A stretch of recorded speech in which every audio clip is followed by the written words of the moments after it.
If you believe the stories, mankind's pride gave rise to the Darkspawn. Countless in number and toxic to all life, Darkspawns search endlessly for an archdemon. When they find one, Darkspawn armies surge up from their corrupt barrows beneath the ground, and a blight begins. Grey Wardens are the only warriors capable of destroying an archdemon, and history always honors the one who sacrifices all to kill the beast. In the fifth blight, the Warden was the hero of Ferelden, a mage living in the Circle Tower at Lake Calenhad. Drawn into an escape plot by another mage, the hero became snared in the Circle's dangerous politics. Duncan, a Grey Warden, helped the mage escape to a new life as a warden. The allied Ferelden and Grey Warden forces met in Ostagar, where King Kaelin's armies and a host of wardens gathered, ready to destroy the Darkspawn. But valor turned to despair as Loghain betrayed his king. Kaelin's forces were slaughtered, and the south was lost. The hero, now a full-fledged Grey Warden, survived with the aid of Flemeth, the mysterious witch of the wilds. Joined by Flemeth's daughter, Morrigan, and a Grey Warden named Alistair, the hero set out to build an army strong enough to abolish the Blight.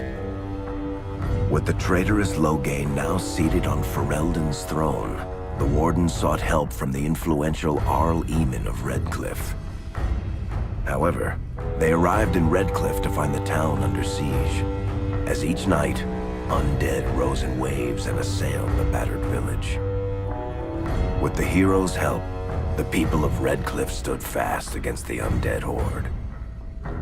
The Wardens reached Arl Eamon's castle only to find the Arl lying at the edge of death, and his court fallen into madness. To save his father's life, Eamon's young son, Connor, had made a deal with a demon, and quickly fallen victim to its possession. Connor's life was sacrificed to end the demonic threat to Redcliffe. But deals with demons are never straightforward. The demon agreed only to save Eamon's life, not restore him to health. Arl Eamon needed a miracle to recover. The hero located an urn containing the sacred ashes of Andraste, which were said to cure any ailment. The urn was protected by ancient traps, tests of will, and a dragon-worshipping cult that wanted to twist the urn's power to its own ends. The urn remained pure, but mysteriously disappeared after the Wardens departed. Only the temple dedicated to it still stands. With a pinch of the ashes, the hero restored the Arl to health. Informed of Loghain's treachery, Eamon swore his political and military support. The circles of Magi are bound by oath to aid the Grey Wardens in times of blight. However, Lake Calenhad's tower could offer little help. One of its mages, Uldred, had become possessed by a pride demon and was twisting other circle mages into abominations. The hero fought to the top of the tower and defeated Uldred, saving the remaining mages.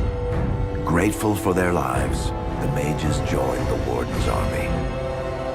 The allies gained at the Circle were not the only soldiers to join the Warden's forces, however.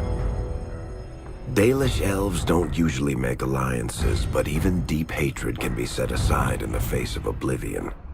An ancient curse was destroying Ferelden's largest Dalish clans, turning the elves into werewolves.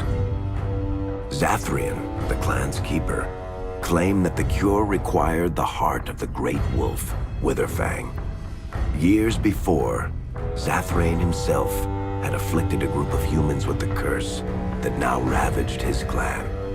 As long as he lived, the curse endured. The hero freed the werewolves from the long-standing curse, and the Dalish joined the Warden's forces. Blights may happen hundreds of years apart, but the dwarves who live below the surface of Thedas fight Darkspawn every day. No one is better schooled in battling Darkspawn than the warriors of Orzammar, except perhaps their allies of old, the Grey Wardens. The hero arrived in Orzammar in the wake of King Endrin's death to find political factions fighting for control of the dwarven capital. Only the vote of a venerated paragon could break the deadlock to elect a ruler, and order the dwarves to honor their Grey Warden treaty and join the battle against the new blight. The hero set off to find a paragon named Branka, who had disappeared into the deep roads in search of a legendary artifact, the Anvil of the Void, created by the renowned smith Caridin to forge mighty war golems. The hero helped Caridin destroy the Anvil of the Void, along with the dark secrets that could trap a living soul inside a mechanical construct. The hero emerged from the deep roads with a master-forged crown to bestow the Paragon's favor upon whichever rival candidate would be crowned king. Balin, the youngest son of King Endrin who was suspected of foul play, or Haramont, the aging traditionalist backed by the Dwarven Assembly. Lord Haramont claimed the crown of Orzammar. His traditionalist values keep dwarves first in all things, and safely as far underground as possible.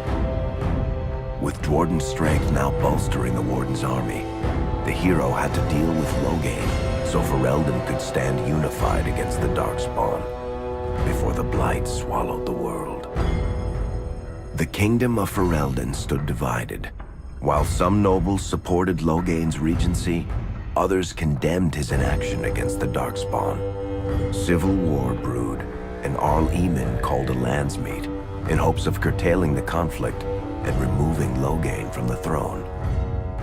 Loghain was found guilty of treason, and the hero carried out his execution in Denerim's palace. As the Warden's united army massed in Redcliffe, the Darkspawn overran Denerim, laying siege to Ferelden's capital city.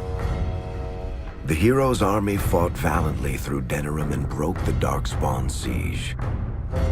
On Fort Dracon's highest tower, the hero's strongest allies fought alongside the Warden in a final heroic battle against the massive Archdemon. The Archdemon was killed without the sacrifice of a Grey Warden's life. With no Archdemon to lead them, the Darkspawn scattered. Most fled underground, still teeming in number and always seeking a new Archdemon to awaken. The shattered kingdom of Ferelden embarked on a long journey to recovery. In the Blight's aftermath, strong leadership was crucial. Alistair, King Caelin's half-brother, and Queen Enora, Caelin's widow and daughter of Loghain, joined in a political union. Together, they ushered Ferelden into a new era.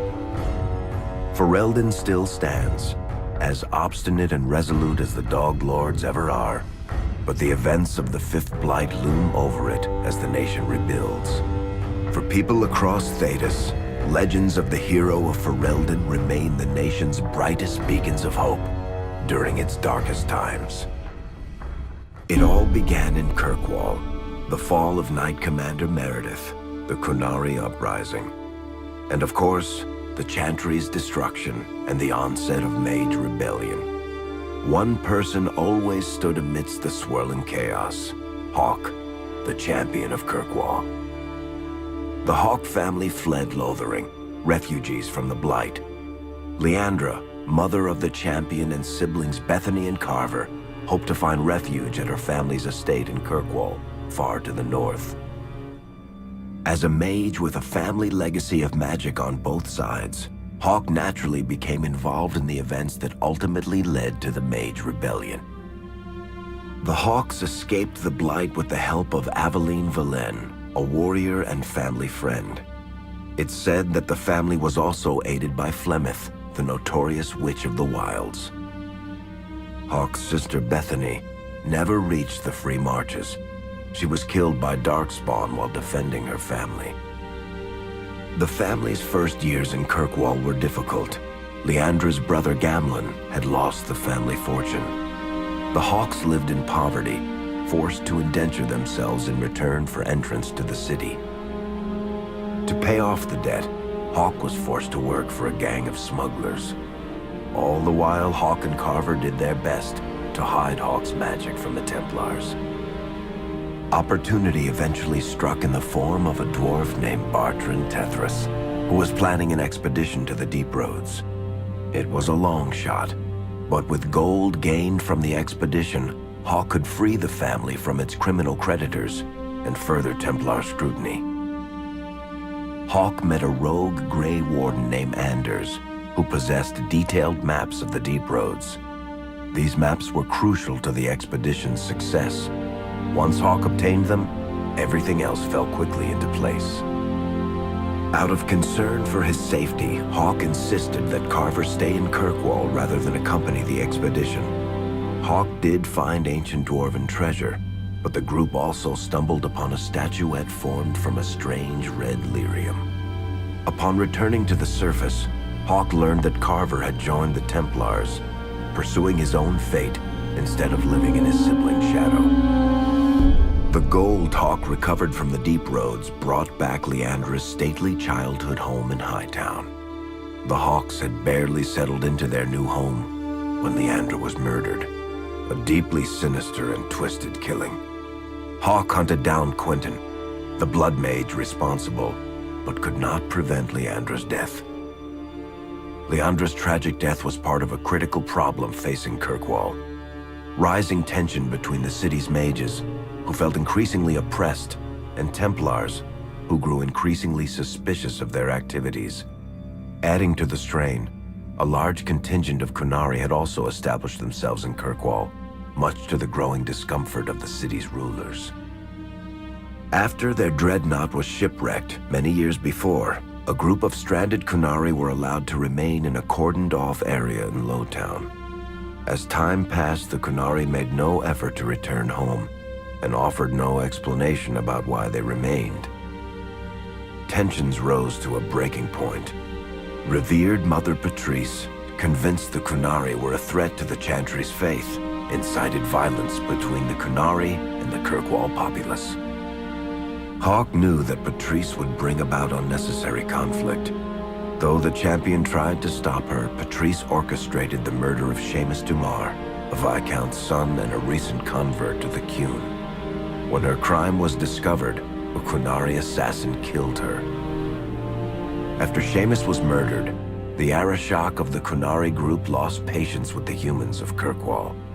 They would now submit to the Qun or die. The Kunari struck hard and fast. They took the palace in Hightown and beheaded the Viscount to immediately quash any resistance. Aided by Knight Commander Meredith and First Enchanter Orsino, Hawk reached the palace and stood toe-to-toe with the fearsome Kunari leader. Hawk's ally, Isabella, was a notorious raider and ultimately responsible for the crisis. She had stolen the Tome of Khoslan from the Kunari, who remained in Kirkwall to search for it. Isabella returned the book, and Hawk let the Kunari take her prisoner as penance. Finally appeased, the Kunari returned home peacefully. Hawk saved Kirkwall and earned the grudging respect of the city's Templars, mages, and nobility, along with the title that history remembers, the Champion of Kirkwall. Kirkwall's problems were still not over, however. After Viscount Dumar's death, Knight Commander Meredith took power and blocked all attempts to appoint a new Viscount. Under Meredith's command, the Templars tightened their grip on the mages, planning to suppress what Meredith saw as a growing rebellion. Anders, who spent years fighting for justice and freedom for his fellow mages, saw that the time for negotiation was past. He destroyed Kirkwall's chantry, killing hundreds, including Grand Cleric Elthina. This single act began a rebellion that spread from circle to circle, until all circles of Magi had risen up in defiance against chantry rule. There was no forgiveness for what Anders had done, and he asked for death at Hawk's hands. Hawk fulfilled the troubled mage's final request, and many others died along with Anders that day. Fighting spread swiftly through the city. Some mages rebelled openly, many of them succumbing to possession. Templars turned their swords on mages who rebelled and on those who did not. As First Enchanter Orsino refused to bend to the Templars, Knight Commander Meredith demanded that every mage in Kirkwall be put to the sword. Hawk saved many mages from Templar blades, keeping them from succumbing to possession or the temptations of blood magic. In the end, however, Hawk was forced to strike down Orsino, who had betrayed his own values by resorting to blood magic himself. The battle proved one thing. Knight Commander Meredith had gone mad. Hawk saw the truth of it when Meredith unsheathed her sword, and the red lyrium idol from the deep roads was embedded within it. The blade fueled her hatred and paranoia, as it had for months. After a horrific battle, the red lyrium of the Knight Commander's sword consumed her as she died. Meredith became a statue, her face a frozen mask of horror. Little is known of the champion since that final battle. However, Hawk's story lives on in legend and song. Memories of the indelible changes the champion of Kirkwall brought to the face of Thedas. The Mage Rebellion in Kirkwall was felt throughout Thedas, the news spreading like wildfire. The Templars clamped down in response, but each new restriction only made things worse. Led by Grand Enchanter Fiona, the mages voted for independence. The Circle of Magi would govern itself, without the Chantry and especially without the Templars. The result was cataclysmic. 2 circles were destroyed. Those within killed to the last mage, before the rest fled into the wilderness. Perhaps the mighty Empire of Orlais could have intervened in the war before it began, but that was not to be. Grand Duke Espard began a deadly civil war against Empress Celine, vying for the Orlesian throne. The mages were offered safe haven in neighboring Ferelden, but the Templars followed, and so their battles spread across all of Thedas. As head of the Chantry, Divine Justinia ordered the Templars to stand down. They refused, declaring their own independence. Thus, the war began in earnest. Templars hunting mages, mages fighting Templars. Their clashes wreaked untold destruction. All sense of order was falling to pieces. Divine Justinia made one final desperate bid to end the war. She approached the leaders of both sides and convinced them to come to a conclave held on neutral ground. With the Chantry to mediate, mages and Templars will talk for the first time since this all began. It is our last, and perhaps